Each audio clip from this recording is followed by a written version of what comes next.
Israel and the Middle East.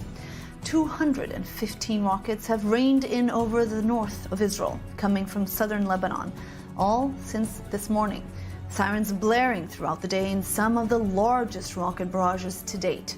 Taking responsibility, Hezbollah claims they were targeting military facilities in the north, saying this latest intense round of attacks is a response to an Israeli airstrike in Lebanon that killed senior Hezbollah commander Talib Abdallah, and vowing that more will come.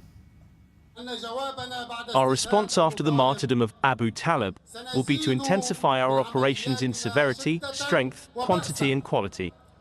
Let the enemy wait for us on the battlefield. They will see who the brothers and sons of Abu Talib are.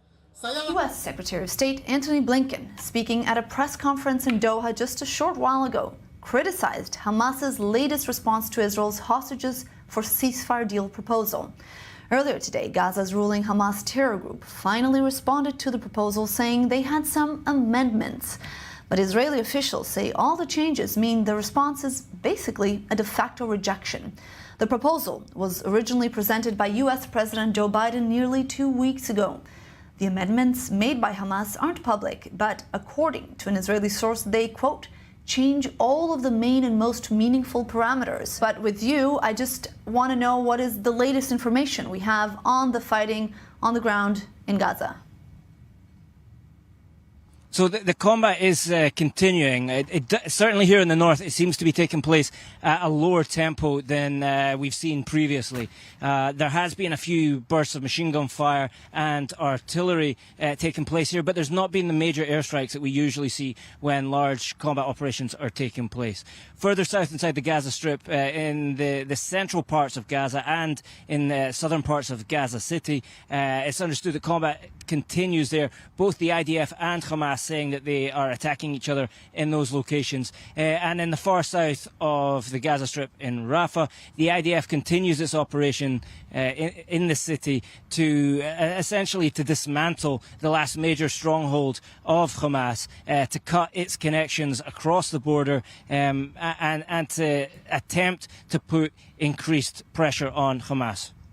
All right, Robert Swift, thank you for being with us live from the border with Gaza. Now, efforts to reach a deal to bring back the hostages and reach a ceasefire in Gaza have been ongoing for months, as you've just heard. But is Hamas even really interested in such a deal? A new report from the Wall Street Journal says no. In a series of messages from Hamas leader Yahya Sinwar, he reportedly said the growing civilian death toll would benefit Hamas more than a ceasefire would, and he had no interest in pursuing a ceasefire with Israel. This confirms what Israel has repeatedly said, that Hamas intentionally puts civilians in harm's way.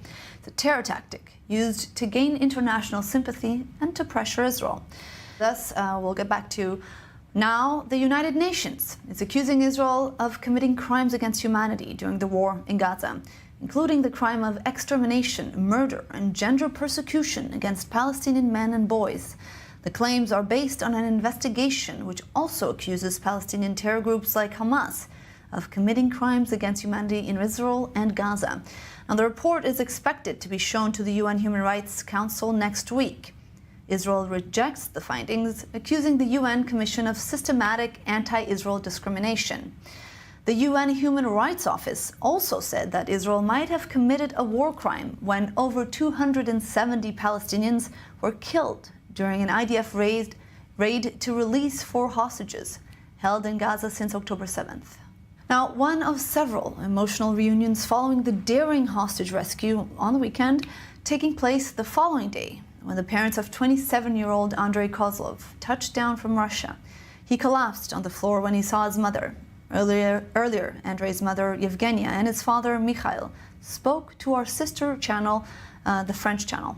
Take a listen. Он рассказывал, что ему было очень тяжело, и необходимость находиться, невозможность распоряжаться своей жизнью, своими движениями, своими решениями, она очень угнетает человека. И он находил спасение и опору в том, что он каждый день разговаривал с близкими людьми. Он каждый день старался разговаривать с нами. у него была возможность That phrase was scrawled in red paint in the latest act of anti-Semitic vandalism in Brooklyn, New York, overnight. Jewish board members of the Brooklyn Museum and its director, Ann Pasternak, were targeted by vandals. The mob threw paint and taped up signs on Pasternak's apartment building with the text, "Ann Pasternak, Brooklyn Museum, white supremacist Zionist." An inverted triangle was also sprayed on the doors of their private homes. That's the symbol used by Hamas to identify Israeli military targets. Now to news outside of the region. U.S. President Joe Biden's son, Hunter, was found guilty of 3 charges in federal court. Jury deliberations didn't even last a full 3 hours. It's the first time in history the child of a sitting president has been convicted of a crime. CNN's Sherelle Hubbard has more on the case. A jury in Delaware found Hunter Biden guilty on 2 counts relating to lies about his drug use on a federal background check form when he bought a revolver in 2018.